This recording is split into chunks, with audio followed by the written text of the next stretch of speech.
माहिती आपुल्या पदी परिश्रमिती असे ते संत आहेत, असे ते गुरु आहेत। आणि या पदावर इथपर्यंत मी बोलण्याच्या पदावर आलो त्याचं कारण एकच आहे, या परिवाराची माझ्यावर झालेली कृपा। आणि एक विशेषता सांगू, पहिलं कीर्तन वाजवण्याचा म्हणजे पहिलं ज्यावेळेस मी नवीन 2012 मध्ये इथे आलो पंढरपूरमध्ये, तसं शिकायला विद्यार्थी म्हणून आलो होतो। आणि आल्यानंतर या सगळ्या परिवाराशी सुस्ते गावाशी माझा संपर्क आला आणि संपर्कामध्ये आल्यानंतर पहिलं कीर्तन वाजवण्याचं भाग्य मला सुस्त्यातच मिळालं।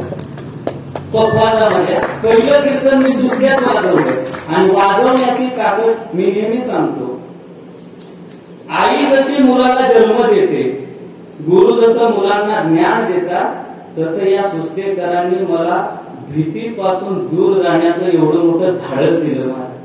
तर पहिलं कीर्तन वाजवताना मी त्यांना सांगितलं, अहो नेमकं मी आलो 1 वर्षही मला झालं नाही आणि आताच कुठं मला पखवाज कीर्तनात वाजवता येईल। त्यांनी सांगितलं नाही, तुम्ही उभं तर राहा। आणि मग उभा राहिलो, पखवाजात कीर्तन वाजवला आणि अजून एक आता पुढचा आहे का, पहिलं कीर्तन करण्याचं भाग्य मला सुस्त्यातच मिळालं। कारण आमचे पांडुरंग महाराज चव्हाण यांचं इथं मंदिर जे आहे मुरारजी पंत काकावर, पहिलं कीर्तन ज्यावेळेस मला फेटाही बांधता येत नव्हता त्यावेळेस त्यांनी सांगितलं तुम्हाला कीर्तन करावं लागतं। आणि मग पहिलं आमोशेचं कीर्तन तिथं केलं, तेही सुस्त्यातून सुरुवात झाली। प्रवचनाची सुरुवात तिथून झाली आणि आता पहिल्या व्याख्यानाची सुरुवात सुद्धा सुस्त्यातून होते। आणि एक सांगू का, ज्या ज्या गोष्टीची सुरुवात माझी सुस्त्यातून झाली ती गोष्ट अगदी मोठीवर गेली कारण पखवाजाची सुरुवात झाली। आज महाराष्ट्रामध्ये महाराजांनी असं सांगितलं, आणि हे का माझं मोठेपणा नाही, पण एक सेवा म्हणून महाराष्ट्रामध्ये अनेक मोठ्या नावामध्ये पखवाज वादक म्हणून आजही नाव आहे। कीर्तनामध्ये अनेक महाराष्ट्रामध्ये गावं फिरण्याचा आता योग येतोय, पण आता व्याख्यानाची सुरुवात आहे। मला वाटतं अनेक पुढच्या काळात आपल्या कृपा आशीर्वादानं तीही काम माझं पूर्ण होईल, कारण जी सुरुवात सुस्त्यातून माझ्या जीवनात झाली ती अगदी मोठ्या पदापर्यंत गेलेली आहे। पण कितीही मोठं झालं तरी माणसानं मुळाला विसरू नये अशी एक गोष्ट सांगितली जाते। आज माझं पहिलं जरी व्याख्यान असलं तरी इथून पुढचे 7 दिवस मी आपल्या या गावातच पखवाजाची सेवा करण्यासाठी सुद्धा कीर्तनाच्या साथीला राहणार आहे। माझ्याकडे आज विषय जो दिलेला आहे तो विषय आहे, व्यर्थ गेले तुका व्यर्थ ज्ञानेश्वर, संताची पुकार वांझ झाले। हा विषय वाचल्यानंतर अनेकांच्या मनात शंका येण्याचं कारण आहे। जशी ही कुसुमाग्रजांची कविता आहे आणि त्या कवितेचं हे पहिलं वाक्य, पहिली ओळ आहे, कुसुमाग्रजांनी सिंहस्थ नावाची जी कविता आहे त्या कवी सिंहस्थ शीर्षक आहे कवितेचं। त्या कवितेमध्ये अनेक विचार मांडले, ते विचार परखड आहेत। काही वेळेस म्हणलं तर तुकोबारायांच्या विचाराला जोडणारे विचार आहेत, कारण तुकोबारायांचे विचारही तेवढेच परखड आहेत। तुकाराम महाराज म्हणतात, जे ढोंगीपणा करतात, जो साधूपणाचा आव आणतात का नाही, ते खरे साधू नाही। कारण या जगात ढोंगीपणा करणारे, आव आणणारे खूप जण वाढले। आणि मग जे ढोंगीपणा करतात, आव आणतात, त्यांना संत विचाराशीही काही देणं घेणं नसतं। खरं सांगू, 2 वर्ष झाले आपल्या या गावामध्ये कार्यक्रम नाही, संवाद सुद्धा नाही एकमेकांचा, 2 वर्ष झाले। आणि संवाद नसल्यामुळं आज आपली अवस्था, आपण एवढे आतुर आहोत या सप्ताहासाठी। ते तुकोबारायच्या भाषेत मला सांगायचंय, तुकोबाराय म्हणतात, कन्या सासुऱ्याशी जाय मागे परतोनी पाय, कैसे झाले माझ्या जीवा। माझ्या जीवाला कशी अवस्था, मला वाटतं आपल्या सगळ्यांची अवस्था आज तीच आहे। कैसे झाले माझ्या जीवा, केव्हा भेटसी केशवा, जीवना वेगळी मासोळी, कैसा तुका तळमळी। या सत्यासाठी आपली तळमळ तेवढीच होती। आणि आता भाग्य म्हणजे कोरोना तर गेला, कोरोना नंतर 2 वर्ष एवढा मोठ्या कोरोनानंतर आम्ही वाचलो, ही भाग्य आहे। आणि तेही पेक्षा कालच सरकारने एक चांगला निर्णय घेतला की आपल्या भगवान परमात्म्याचं पांडुरंगाचं चरणाचं दर्शनही सुरू केलं. म्हणजे अनेक गोष्टी आपल्या प्रारब्धानं चांगल्या घडत आहेत, सकारात्मक घडत आहेत. हा वारसा, हा वसा संत आम्हाला देतात ना, ऐका आता. पण ते संत देत असताना आम्ही त्याची अंमलबजावणी किती करतो, हे जे वाक्य मी घेतलेलं आहे ते वाक्य बुद्धिविज्ञतेचं वाक्य आहे. कारण एखादा व्यक्ती आपल्याकडे आल्यानंतर आपण त्याला अनेक गोष्टी 10 वेळेस सांगितल्या आणि 11व्या वेळेस आल्यानंतर आपण म्हणतो तुला सांगणं व्यर्थ आहे, तुला सांगण्यात काही अर्थ नाही, आता तुला सांगू नये, असं ज्या वेळेस होतं ना, ही वाक्य तेव्हाचे की व्यर्थ गेले तुका, व्यर्थ ज्ञानेश्वर. कारण ते सांगू गेले, पण आम्ही अजून कुठं परिवर्तनात आणलं, हा त्याचा अर्थ आहे. आमचं परिवर्तनाकडे लक्ष नाही. एक गोष्ट सांगतो ऐका. आमचं नेमकं काय झालंय, आम्ही जे आचरणात आणायला पाहिजे ते आणत नाही, आणि जे नको आणायला पाहिजे ते आणतो. आम्ही श्रवणीय वाचनीय गोष्टी वर्तन करत नाही, पण ज्या वर्तनीय गोष्टी आहेत त्या नाही त्याही आम्ही सोडून देतो, लक्ष देऊन ऐका. आम्हाला 2 ग्रंथ सांगितले, एक महाभारत आहे आणि दुसरं रामायण आहे. आम्ही वाचतो. रामायण आणि महाभारत वाचत असताना रामायणाची आपल्या गावामध्ये कथा किंवा रामायणाचं पारायण ज्यावेळेस बसतं, एवढ्या मनमोहकतेनं आम्ही ते पारायण ऐकतो. नवे त्या वनवासाला प्रभू रामचंद्र जात असते त्यावेळेस आमच्या माता भगिनींच्या डोळ्यामध्ये अश्रू, सगळ्यांच्या डोळ्यात अश्रू येतात. पदर ऑटोमॅटिक डोळ्याला जातो, आम्ही तो पदर लावतो, रडणं डोळ्याचं येतं. एवढे अश्रू देऊन आम्ही ऐकतो. पण लक्षात घ्या, रामायण फक्त आम्ही ऐकतो. 7 दिवसानंतर रामायण झाल्यावर एखाद्याला म्हणजे आता रामायण ऐकलं ना, ते म्हणले हो काय सुंदर कथा सांगितली महाराजांनी, सगळं. पण ऐकल्यानंतर आता रामायण तुम्ही खूप चांगलं ऐकलंय, आता रामासारखं वागावं लागतं म्हटलं की ते नाही जमत. ते कुठं वागायचं असतं का? आम्ही प्रभू रामचंद्रासारखं वागायचं नसतं. ऐका, रामायण हे वर्तन करण्यासाठी आहे आणि महाभारत हे श्रवण करण्यासाठी. आमच्या घरोघरी महाभारत सुरू झाले आणि रामायण आम्ही ऐकायला लागलो, इथंच घोटाळा झाला. मूळ मुद्दा इथं आहे की आम्ही ज्या श्रवणीय ऐकण्याच्या गोष्टी आहेत त्याचं वर्तन करतोय आणि वर्तन करण्याच्या गोष्टी आहेत त्या फक्त ऐकतोय. मी मुद्दा पटवून देतो आपल्याला.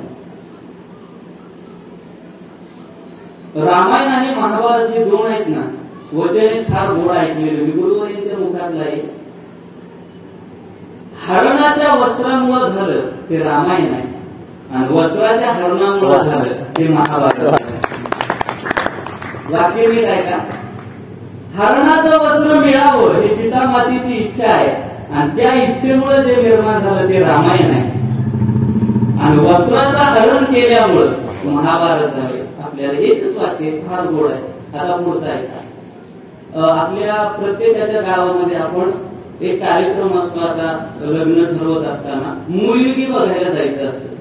मुलगी बघायला जातो आम्ही आणि मुलगी बघायला जात असताना एक 2-4 व्यक्ती, मोठी माणसं, जाणकार आपण ज्यांना म्हणतो, त्या जाणकारांना घेऊन जातो. बरं आता असं झालंय की अगोदर मोबाईलवर बायोडाटा पाठवून देतात, ती मागणी आहे. कारण आम्हाला मागणी आता ते बायोडाटा पाठवा असं खूप चाललंय ना. तर त्याच्यामध्ये सर्व लिहिलेलं असतं. तरी सुद्धा तिथे गेल्यावर ते विचारतात मुलीला, काय नाव तुझं, तू ते नाव सांगते, शिक्षण किती झालं, असे टिपिकल प्रश्न असतात ते विचारले जातात. आणि प्रश्न विचारणं झाल्यानंतर आता काही आध्यात्मिक घर आहे, एखादा परिवार वारकरी जोडलेला आहे, मग तो परिवार म्हणतो आम्हाला मुलगी जरा सात्विक पाहिजे, वारकरी विचाराची पाहिजे. आणि मग असे असल्यावर ते विचारतात मुलीला काय अध्यात्माची आवड. मग त्या मुलीला सांगितलं अध्यात्माची आवड. अहो आमच्या गावात एक सुद्धा सप्ताह सोडलेला नाही. प्रत्येक सप्त्यात कीर्तन ऐकायला मी जाते, प्रवचन, पारायण, सगळ्या गोष्टी केलेल्या आहेत. बर रामायणातल्या काही कथा सांगता येते? तिने सांगितलं हो. अहो रामायणातल्या का सांगता येणार? एक नाही, मी 10 कथा तुम्हाला सांगेन. आणि मग अशा सुंदर 2 कथा तिने रामायणातल्या सांगितल्या. त्यांना आवडलं. परमार्थिक मुलगी आहे, चांगली मुलगी आहे. होकार दिला. तेवढ्यात एक जण माणूस आला, ते मला छान आहे, परमार्थिक आहे, तुम्हाला रामायणातल्या कथा सुद्धा माहित आहे, सांगता येतात.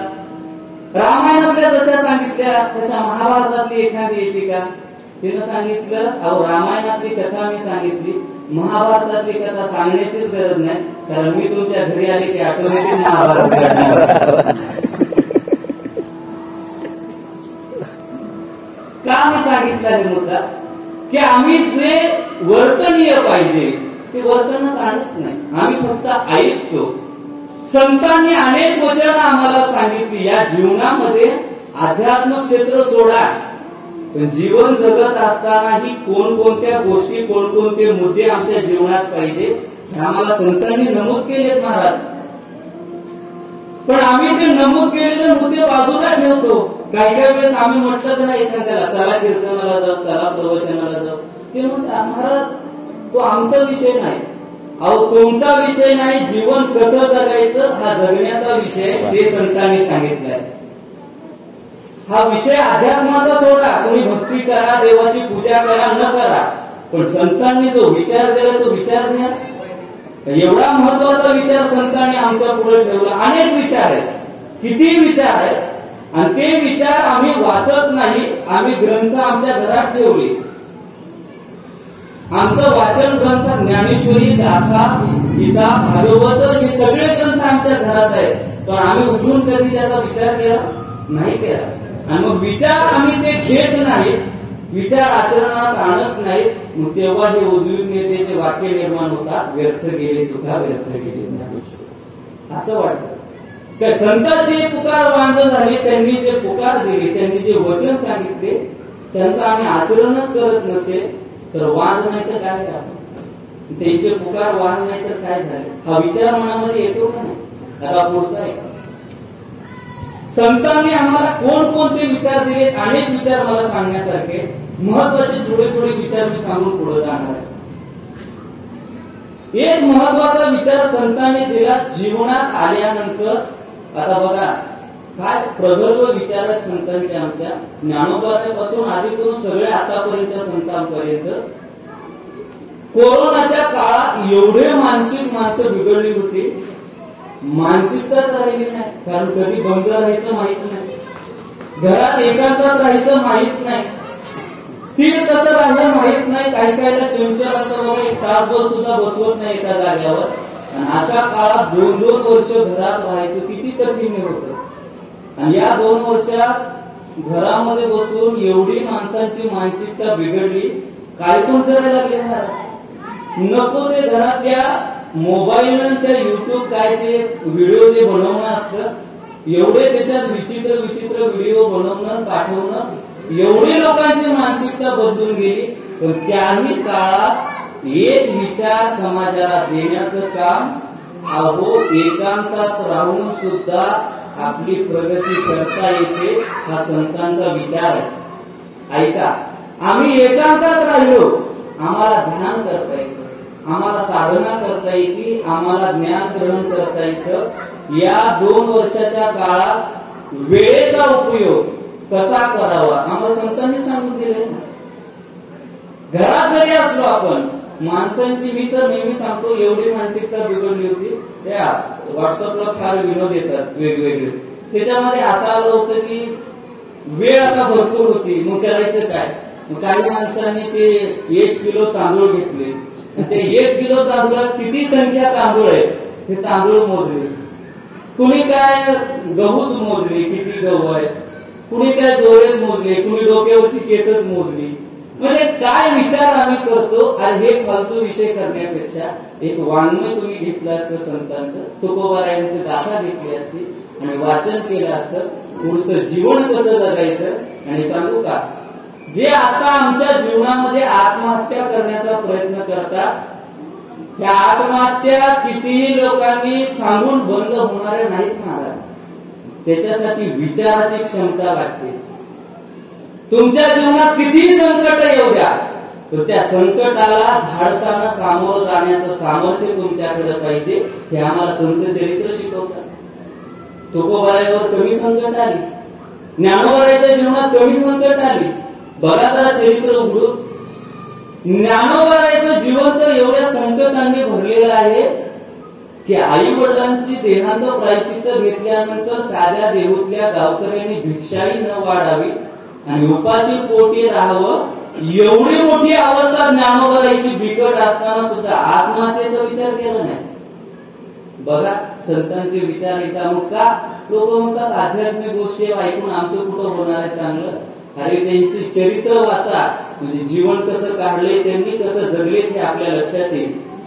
ज्ञानोबारांची परिस्थिती एवढी बिकट आणि मग रागारागात एक दिवस ज्ञानोबाराय, कारण भिक्षा कोणी वाढली नाही, प्रसंग मी सांगत नाही, चरित्र सांगायला मी उभाही नाही, पण जाऊन आपल्या रागारागात ते ताटी लावली ज्ञानोबारायने, झोपडीत बसले आपल्या.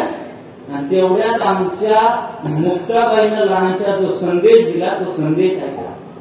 मुक्ताबाईनं सांगितलं, ज्ञाना अरे हे लोकांचं काम आहे त्रास देणं, पण त्रास जो सहन करेल त्याला संत म्हणतात. योगी पावन मनाचा साहे अपराध जनाचा, संती सुखे वावे पाणी. काय सांगितलं विचार? योगी पावन मनाचा साहे अपराध हा शब्द आहे. जनाचा अपराध जो सहन करतो त्याला खऱ्या अर्थानं संत म्हणतात. आम्ही वारी आता असते बघा, आषाढी आता सुरू होईल वारी, आणि वारीमध्ये जात असताना वारकरी आमच्या खांद्यावरती झेंडा असतो, गळ्यात टाळ असतो, पकवाज असतो, माऊली माऊली म्हणत आम्ही जातो. पण एखाद्याचा चुकून जरी पाय लागला तरी आम्ही त्याला म्हणतो, का रे तुला दिसत नाही का, डोळे फुटले का तुझे? हे आमचेही वाक्य असतात. आम्ही ते वाचतो पण जगतो. मी काय सांगितलं, संतांनी किती सहन केलं, सहन करायला शिकलं पाहिजे, ही संतांची शिकवणूक आहे मला. तुकोबारायचं दररोज कीर्तन ऐकायला बसणारा, दररोज ऐकायला बसणारा मंबाजी बुवा, आपण ते चरित्र वाचलं. पण एक दिवस त्या मंबाजीनं काठीनं तुकोबारायला मारलं, रागवले नाही तुकोबाराय. तेच तुकोबाराय संध्याकाळी का मंबाजी बापू आले नाही म्हणून स्वतःहून त्याच्या घरी गेले, हात सोडायला लागले. हा विचार आम्हाला संतांनी दिला. पण आमचं सगळं उलट होतं महाराज. मी काय सांगितलं, एवढा मोठा प्रगल्भ विचार आम्हाला संतांनी दिला, आम्ही तो स्वीकारायलाच तयार नाही. आम्ही साध्या साध्या गोष्टीवरून भांडणं करतो आणि भावभावकी तर आम्ही धुऱ्याधुऱ्यावरून भांडण करतो. कधी आम्हाला तो संतांचा विचार करायचा? मी काय अनेक अनेक विचार आम्हाला संतांनी दिले. माझ्याकडे वेळ आता तशी कमीच आहे, मी 15 मिनिटं बोलणार आहे, जास्त बोलायला मला कुठे येते. ऐका, प्रगल्भ विचार आम्हाला दिले, पण ते विचार आचरणात आम्ही कधी आणणार आहे हा महत्वाचा मुद्दा आहे. संतांचे चरित्र वाचा, ग्रंथ काढून वाचा, आणि एवढं सोपं केलंय. आजचं जे वाक्य मी वाक्य मुद्दाम घेतलं, एक वाक्य आम्हाला म्हणून सांगितले पाहिजे बघा व्यवहारात, की कीर्तनानं समाज सुधारला नाही आणि तमाशानं बिघडला नाही. असं मी नेहमी ऐकतो, कानावर माझ्या पडतं. हे वाक्य कोणी दिले माहिती नाही. तमाशानं समाज बिघडला का नाही हे तर मला माहित नाही, कीर्तनानं नक्की सुधारला एवढं मी गॅरंटीनं सांगू शकतो. कारण अनेक लोक, अनेक समाज जसं या कोरोनाच्या काळामध्ये बंद होत, आणि मग आमच्या गुरुवर्य जयवंत महाराजांनी वाक्य सांगितलेलं सांगतो. बाप्पाचं कीर्तन वारीला प्रत्येक एकादशीला आपल्या मठामध्ये असतं, आणि कीर्तन झाल्यावर सुरू होतं. कीर्तनात बाप्पांनी सांगितलं, लॉकडाऊन केलं आणि वाऱ्या बंद केल्या. आणि मग आपले मोठे भाऊ डॉक्टर आहेत एकनाथ महाराज, त्यांना विचारलं, अरे वाऱ्या कधी सुरू होणार आहे, सुरू झाल्या पाहिजे वाऱ्या. ते म्हणले नाही, कोरोनाचा काळ आहे, लोकांची अवस्था आरोग्याचं आम्हाला ठेवावं लागते, निगा राखावी लागते. त्यांनी सांगितलं, बाप्पांनी सांगितलेलं वाक्य ऐका. बाप्पा म्हणले, अरे तुम्ही त्यांच्या शरीराची आरोग्याची काळजी ठेवा, त्यांच्या मनाच्या काळजीसाठी काहीतरी करावं लागेल का नाही. आणि मनाची काळजी ठेवायची असेल तर संप्रदायाशिवाय, वारकरी विचाराशिवाय दुसरा पर्याय नाही. आम्हाला मनाची काळजी घेण्यासाठी चांगलं एक वातावरण, चांगलं एक व्यासपीठ कोणतं असेल तर ते हेच व्यासपीठ आहे. या व्यासपीठाकडे आपण आलं पाहिजे. माझं थोडं विषयांतर होईल, पण मी एक वाक्य बोलतो. मी अभ्यास करत असताना, कारण कीर्तनाच्या गादीवर उभं राहिलं तर आपल्याला माहित आहे की नारदाची गादी. प्रवचनही आम्हाला माहित आहे काय असतं, प्रवचन कसं केलं पाहिजे, कुणी कुणी प्रवचन केले. पण ज्यावेळेस मला पहिल्यांदा आता व्यासपीठावर, कारण ह्याला व्यासपीठ म्हणतात, व्याख्यानच आहे, काय म्हणजे व्यासपीठ, मी विचार केला ह्याला व्यासपीठ का म्हणत असते. तर त्याच्यामध्ये एक वाक्य सुंदर आहे, मी वाचण्यात आलं आणि ऐका ते काय आहे.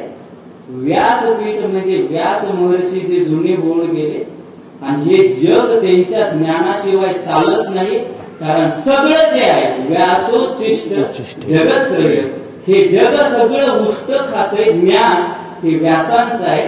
आणि कुठल्याही ज्ञानाची गोष्ट सांगत असताना जिथं उभं राहिलं जातं त्याला व्यासपीठ म्हणतात. आणि प्रत्येक गोष्टीला व्यासपीठ म्हणलंच पाहिजे. कारण ज्यावेळेस मी नवीन होतो लोक म्हणायचे याला व्यासपीठ म्हणू नका, का त्याला ज्ञानपीठ म्हणा, साधनापीठ म्हणा, इथं ज्ञान वाटलं जातं. मग मी त्या शब्दाचा अभ्यास केला, त्याचा अर्थ हा आहे की व्यासांचं ही गोष्ट आहे, व्यासांचं हे ज्ञान आम्ही जगाला देतो त्याला व्यासपीठ म्हणतात. ऐका, आणि संतांनीही याच व्यासपीठावर उभं राहून एक विचार समाजाला दिला, तो विचार आम्ही घेतला पाहिजे. संतांचं एक दुसरं वाक्य विचार आहेत बघा, क्षणोक्षणाची करावा विचार, तरावया पार भव सिंधू. पण विचार करा, विचाराचे एक प्रकार, आता कीर्तनात आम्ही ते वेगळे सांगतो, कीर्तनात अनेक आम्हाला प्रकार पाळता येतात. दोन विचार आम्हाला संतांनी सांगितले, एक सद विचार आहे आणि एक असद विचार आहे. म्हणजे एक चांगला विचार, एक वाईट विचार आहे, सरळ सरळ अर्थ आहे. सद विचार कशाला म्हणतात? सद विचार त्याला म्हणतात जो दुसऱ्याचं चांगलं व्हावं असा विचार करतो त्याला सद विचार, आणि दुसऱ्याचं वाईट व्हावं त्याला असद विचार म्हणतो.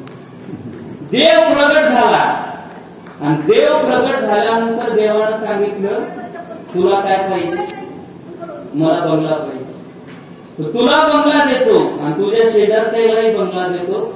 आमचा विचार असा असतो, शेजारच्याला मला मिळाला नाही तरी चालेल, शेजारच्याला मिळाला नाही पाहिजे, असं आम्ही विचार किती सामान्य. सदविचार कशाला म्हणतात बघा, घरी आम्ही बसलो आम्हाला विचार आला ही तर जमलेली माता भगिनी पुरुष वर्ग आहे, एका विचारानंच आम्ही इथं आलो ना. तर तुम्ही विचार केला, चला आज पहिला दिवस आहे, व्याख्यानाची सुरुवात आहे, कीर्तनाची सुरुवात आहे, सत्याची सुरुवात आहे, आणि मग आम्ही इथं जाऊन बसू. हा आमच्या मनामध्ये विचार आला, मग आम्ही इथपर्यंत आलो, बरोबर आहे. पण इथं आल्यानंतर आमच्या मनातला विचार बदलू नये हा सद्विचार आहे. आणि चांगला विचार क्षणाला आला की चांगलं कर्म करावं माणसाने, वाईट विचार आल्यानंतर करू नये. इथं आम्ही बसलो कीर्तनाला, कीर्तन झालं, हे व्याख्यान झालं, हे सद्विचार आहे. पण व्याख्यान झाल्यानंतर चांगली चप्पल दिसली ती घेऊन जावी, हा कोणता विचार आहे? हा असद विचार आहे ना. आम्हाला तो नाही सांगितलं, सद्विचार करायला भाग पडलं. पण तो विचार कसा करायचा? क्षणाक्षणाला करायचा. क्षणाला, प्रत्येक क्षणाला चांगलाच विचार आमच्या बुद्धीमध्ये आला पाहिजे. आणि चांगला विचार यायचा असेल तर संतांच्या वाङ्मयाच्या लियाशिवाय दुसरं कुठला पर्याय नाही. आणि एका क्षणाला किती महत्व आहे मी सांगून जातो, आपल्या सगळ्यांना माहित आहे. आताची गोष्ट आहे, जास्त जुनी नाही सांगत. 1969 ला अमेरिकेने एक यान, अपोलो त्याचं नाव होतं, हे अपोलो यान चंद्रावर जाण्यासाठी सोडलं. आणि त्या चंद्रावरती पहिलं पाऊल एका माणसानं टाकलं. आपल्याला त्याचं नाव माहित आहे, काय नाव होतं त्याचं? सगळ्यांना हे काय मुखपाठ आहे, नील आर्मस्ट्रॉंग त्याचं नाव आहे. त्या पहिल्या व्यक्ती त्यानं पाऊल टाकलं. पण एक लक्षात घ्या, पहिलं पाऊल टाकणारा व्यक्ती तो नव्हता.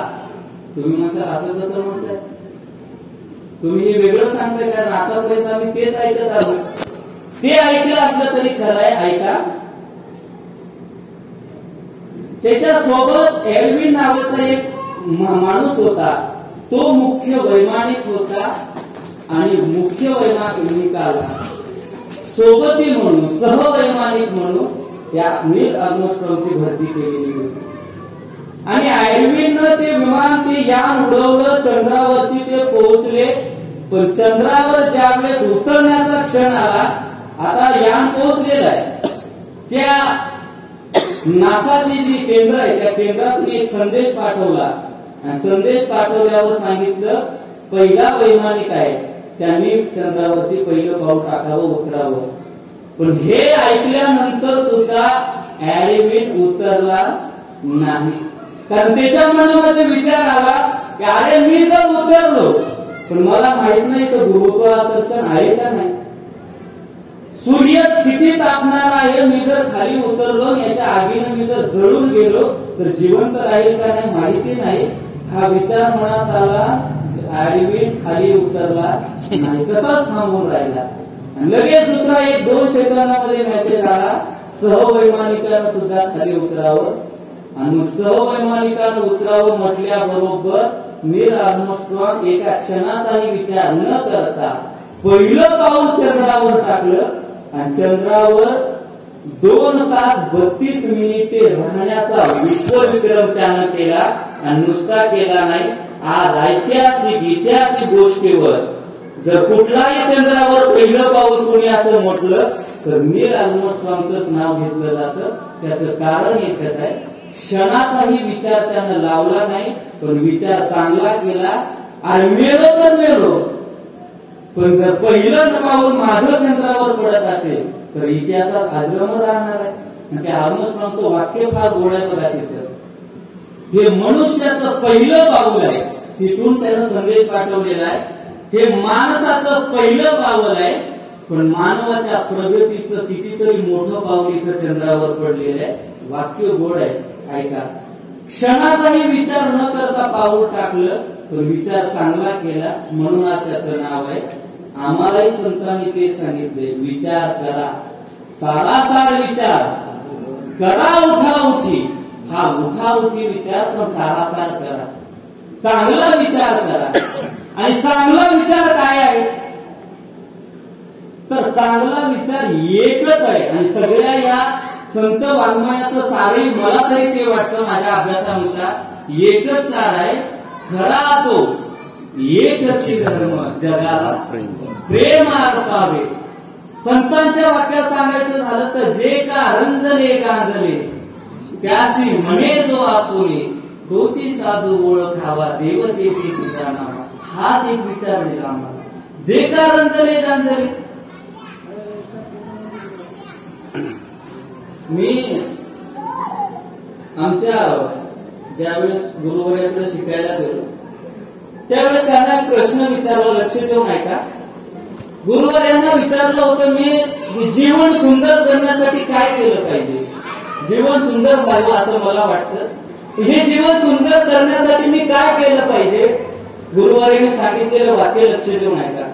माझ्या गुरुनं सांगितलं की जीवन सुंदर व्हायचं असं वाटतं ना रामेश्वर, तर एक काम कर, आतापर्यंत तुझ्यावर उपकार किती जणांनी केले अशा माणसांची एक यादी कर. मी ती यादी केली.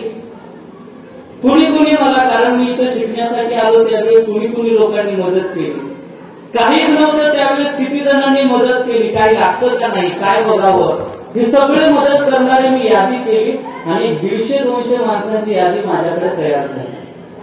मी यादी केली, गुरुंच्या जवळ गेलो, गुरुंना सांगितलं हे मी यादी तयार केलेली आहे, माझ्यावर आतापर्यंत उपकार ज्यांनी ज्यांनी केले त्या लोकांची मी यादी केलेली आहे, 150-200 नावं झालेली आहेत बघा.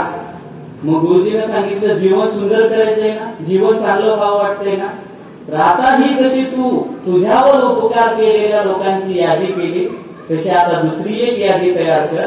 ती कोणती आहे, तू किती लोकांवर उपकार केले अशी यादी तयार कर. मी घरी गेलो, हातामध्ये पेन कागद घेतला आणि नावं लिहायला सुरुवात केली. मी किती जणांवर उपकार केले तर खरं सांगतो 5च्या वर नावं मला सापडली नाही. 4 ते 5 नावच माझ्या लक्षात आली की मी त्या लोकांवर उपकार केलाय. आणि मग तीही यादी घेऊन मी गुरुकडे गेलो आणि गुरुजीने सांगितलं रामेश्वर पहिली यादी आहे 150 लोकांची आणि दुसरी यादी आहे 5 लोकांची. जीवन सुंदर तेव्हाच होईल जेव्हा तुझ्या पहिल्या यादीपेक्षा दुसरी यादी मोठी होईल, त्यावेळी जीवन तयार करण्यात. आमचं तेच होत आहे ना, पहिल्या यादीपेक्षा आमची दुसरी यादी मोठी व्हायला हवी, कारण आम्ही दुसऱ्यावर उपकार करायला शिकलं पाहिजे, हा संदेश आहे. आणि मुळात या सगळ्या विचारांच्या विरोधात आम्ही कुठंतरी वागतोय, म्हणून म्हणावं वाटतं व्यर्थ गेली तुका व्यर्थ ज्ञानेश्वर. विरोधातच आहे ना. संतांनी सांगितलं उपकार करा, रंजले गांजलेल्यांवर दया करा, हा संदेश आहे. पण आज तर आम्ही रंजले गांजलेल्यांचं खाणं जेवढं आम्हाला भेटेल तेवढं खाण्याचा प्रयत्न करतो. उपकाराची गोष्ट लांब आहे. लक्ष द्या, बोलू द्या त्यांना. त्यांची काही चुकी नाही, 2 वर्ष त्यांनाही काय ऐकायला मिळालं नाही. संतांनी आम्हाला हा विचार दिला आणि त्या विचाराचं अनुसरण करणं हे आमच्याच्यानं जमत नाही, आम्ही ते करत नाही. कदाचित या उद्मिनीतून त्या कुसुमाग्रजांना ही कविता सुचली असावी. अनेक त्यांचे वाक्य आहेत.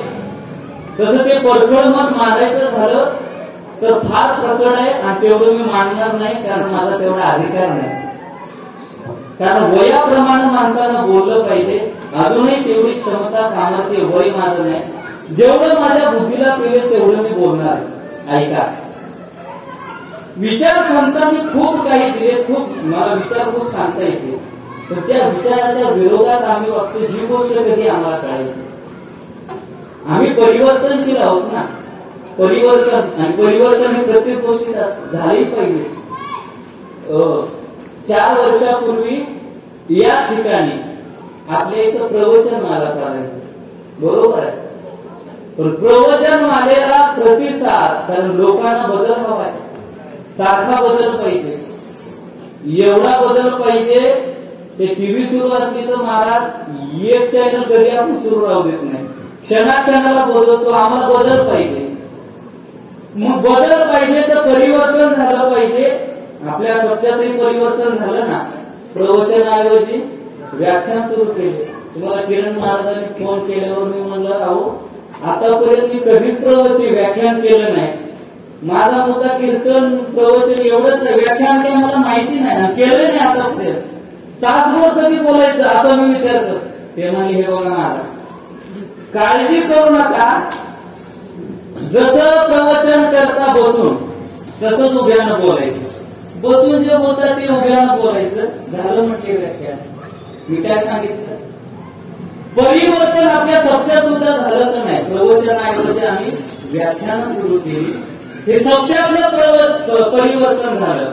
मग आमच्या जीवनात परिवर्तन कधी होणार? आम्ही वरवर सगळे परिवर्तन करतो, पण आमच्या मनातले परिवर्तन कधी होणार? आमच्या मनातला अहंकार कधी जाणार? आमच्या मनातला क्रोध कधी जाणार? हे परिवर्तन मनातून व्हावं लागतं. आणि मनातून ज्याचं परिवर्तन झालं, खऱ्या अर्थानं त्यानं संतांचं वाङ्मय जगलं असं मला तरी वाटतं. मनातून परिवर्तन झालं पाहिजे. ते आमचं मनातून परिवर्तन होत नाही.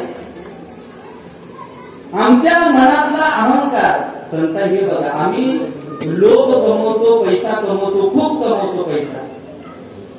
पण पैसा कमवलेला, आणि संतांनी सांगितलं धन जोडा, पैसा जोडा, जोडलाच पाहिजे. कारण पुरुषार्थ सांगितले, त्याच्यामधला धर्म, अर्थ, काम, मोक्ष 4 पुरुषार्थ आहेत ना. अर्थ हा पुरुषार्थ आहे. पैसा कमवला पाहिजे, पण पैसा कमवलेला कुठं खर्ची करावा हेही कळलं पाहिजे. जोडून या धन उत्तम व्यवहारे आणि उदास विचारे वेच करी. धन कमवा, पण ते कमवलेलं धन कुठं वापरावं हे आम्हाला सांगितलं ना. पण आमचा विचार तसा नाही. आम्ही फक्त कमवा कमवा कमवा एवढंच आम्हाला माहित आहे. आणि मनुष्य एवढा हुशार आहे महाराज, गोष्ट फार गोड आहे, ऐका सांगतो. 3 साधू रस्त्यानं निघाले होते. 3 साधू रस्त्यानं चालले, पंढरपूरला जायचे त्यांना. आणि पंढरपूरला जात असताना अचानक रस्त्यामध्ये त्यांना एक हंडा सापडला. सोन्याच्या मोहरा त्याच्यामध्ये भरलेल्या होत्या. ऐका, लक्ष देऊ.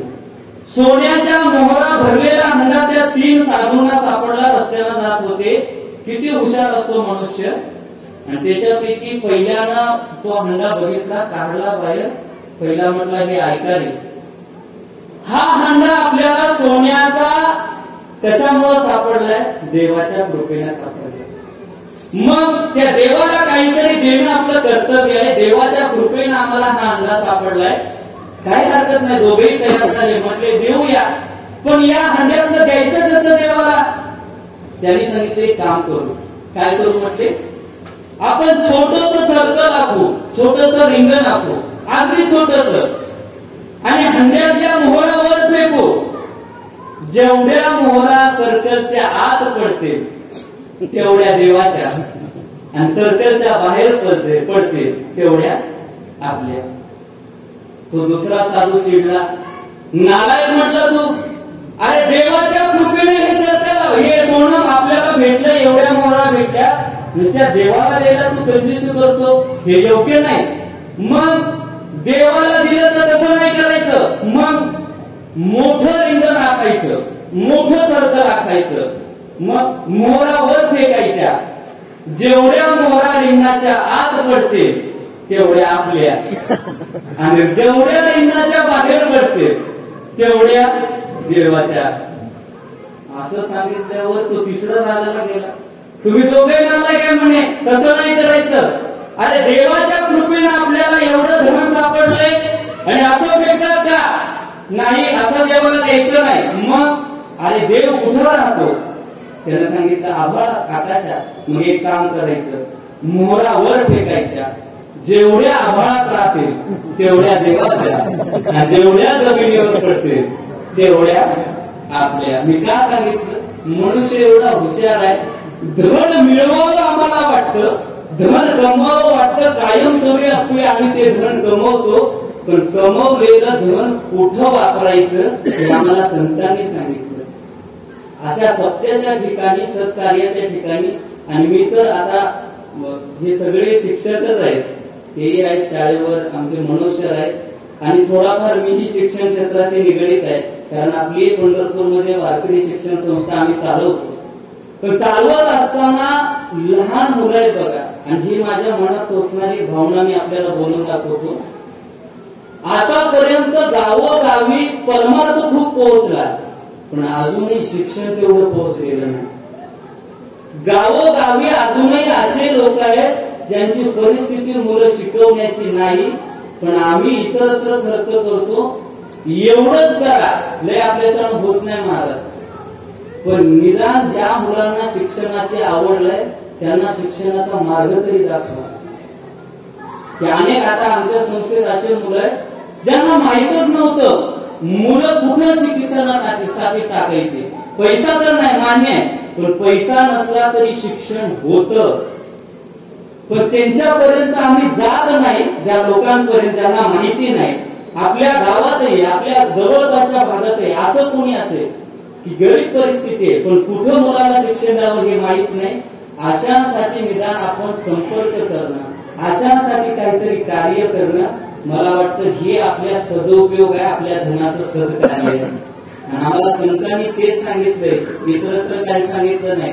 संतांचे विचारच तसे, आणि एवढे सोपे विचार करून सांगितले असताना सुद्धा आम्ही ते विचार आमच्या अंतःकरणात रुजवत नाही. ही महत्वाची गोष्ट आहे. आम्ही त्याचं अनुकरण करत नाही. आम्ही ऐकतो खूप, पण अनुकरणात येत नाही आमच्या. गीता अवघड वाटत होती म्हणून ज्ञानोबांनी ज्ञानेश्वरी लिहिली. गीता कठीण आहे, आम्हाला कळत नाही, ज्ञानेश्वरी लिहिली. ती ज्ञानेश्वरी खूप कठीण आहे. ह्याच्या वेळेस तुकोबारायांना कळालं की ज्ञानेश्वरी लोकांना समजेनाशी झाली. मग तुकोबारायांनी अति सोप्या भाषेत, आपल्या भाषेत अभंग रचना केली. अभंगही ऐकले, लोकांनी वाचले, पण अभंग सुद्धा कळेना हे नाथ महाराजांना कळलं. नाथ महाराजांनी अगदी सोप्या भाषेत, भारुडाच्या भाषेत, आपल्या भाषेत सांगण्याचा प्रयत्न केला जगाला. पण भारुडाच्या भाषेत सांगितलं तरी सुद्धा आम्हाला ते कळेना. आताच्या काळात आमच्या संत तुकडोजी महाराजांनी अनेक संदेश दिले. आता लय वर्ष झाली नाही, 70 वर्षाचा कालखंड, पण या कालखंडातलंही ऐकलं आम्ही ऐकलं नाही. ज्ञानोबारापासून 700 वर्षापासून आतापर्यंत आम्हाला सोपं सोपं सोपं संतांनी करून सांगितलं, तरी आम्ही ते सोपं सुद्धा ऐकायला तयार नाही. अजून संतांनी काय सांगावं आणि आम्ही ऐकत नाही. म्हणूनच मला वाटतं व्यर्थ गेले तुका, व्यर्थ ज्ञानेश्वर, संतांचे पुकार वंद झाले. हा विचार आणि ऐका. पण हे एक बाजू आहे नाण्याची, संतांची दुसरी बाजू आहे. हे असं जरी मनाला वाटत असलं तरी संतांचे पुकार कधी वाज होत नसतात. कारण संत हे संत आहे. संतांचे पुकार वाज होत नाही. संतांनी जो विचार दिला तो आजरामर राहणार आहे. आणि कोणता विचार दिला? दया, क्षमा, शांती, देवाची वसती. ऐका, दया किती करावी हे आम्हाला संतांकडून नाथ महाराजांचं आपल्याला उदाहरण माहित आहे. आणि एवढं सांगून मी संपवणार आहे व्याख्यान. नाथ महाराज नदीला दररोज स्नानासाठी जायचे आणि स्नानासाठी जात असताना एक दिवस स्नान करत असताना नाथ महाराजांनी विंचू नदीमध्ये बुडताना बघितला. आणि तो विंचू बुडताना बघितल्यावर नाथ महाराजांना दया आली. शांतीचे ब्रह्म, शांती ब्रह्म होते नाथ महाराज. दया आल्यावर त्या नाथ महाराजांनी तो विंचू हातावर घेतला. तर विंचवाचं कामच काय काम? चावा घेणं, विष सोडणे त्याचं काम आहे. विंचू सतत डंक हातावरती मारत होता आणि नाथ महाराज त्याला तो डंक मारला की पाण्यात पडायचा. परत नाथ महाराज उचलायचे, परत पाण्यात पडायचा, परत नाथ महाराज उचलायचे. अशी क्रिया सतत चालू होती. आणि हळूहळू करता करता नदीच्या तीरावरती, काठावरती विंचू आणला नाथ महाराजांनी. आणि एका मनुष्यानं विचारलं, महाराज अहो का त्याच्या मागे लागता? तो विंचू आहे, तो त्याचं काम डंक मारण्याचं करत आहे. सतत तुम्हाला डंक मारतोय, त्रास देतोय, पण तुम्ही त्याला बाहेर आणण्यासाठी एवढे प्रयत्न करता. नाथ महाराजांनी सांगितलं, अरे विंचवाचा धर्म आहे डंक मारणं. तो त्याचा धर्म जसा सोडत नाही तसा माझा धर्म आहे या जगावर उपकार करणं, या जगाला सद्मार्गाला लावणं. हा आमचा धर्म आहे ना. मग तो त्याचा धर्म सोडत नाही, मी माझा धर्म का सोडावा? महाराज, हे संतांचे विचार आहे. आम्हाला जरासा त्रास झाला तर आम्ही म्हणतो हे आम्ही बंद करणार आहे. काही लोक म्हणतात बघा, सुरू केलं ना नको. विरोधक तर असतातच प्रत्येक गोष्टीला. पण एखाद्याने विरोध केला की माणसं आमच्याकडे व्याकुळतेने येतात तर म्हणतात, महाराज अहो एवढी चांगली आम्ही गोष्ट करत असताना ह्या माणसाला विरोध का करावा? आणि त्यानं विरोध जरी केला तरी आम्ही जे काम घेतलेलं आहे ना, ते काम सतत चालू ठेवणं. ती जे सतत चालू ठेवतात ती गोष्ट कायमस्वरूपी होते. ज्ञानोबाची ओवी आहे, असाध्य ते साध्य करिता सायास कारण अभ्यास तुकामणी सततचे. सतत तुम्ही अभ्यास केला, असाध्य गोष्ट सुद्धा तुम्हाला जमणार आहे. हा विचार आम्हाला संतांनी दिला. एकमेव या सगळ्या व्याख्यानाचं, या सगळ्या विचाराचं सार एकच आहे की निदान आपल्या समाजात वावरत असताना आम्ही एकमेकांविषयी प्रेम भावना ठेवली पाहिजे. आणि एक लक्षात घ्या, हे जग कसंही वागू द्या, तुम्ही तुमच्या चित्तात समाधान ठेवा. आणि जे समाधानी चित्तातून असतात खऱ्या अर्थानं त्यांचं जीवन सुंदर असतं. मन करारे प्रसन्न, सर्व सिद्धीचे कारण प्रसन्न मन असेल. तुमचं मन प्रसन्न असेल की तुमचा चेहरा सुद्धा प्रसन्न दिसतो. आणि या प्रसन्नतेतून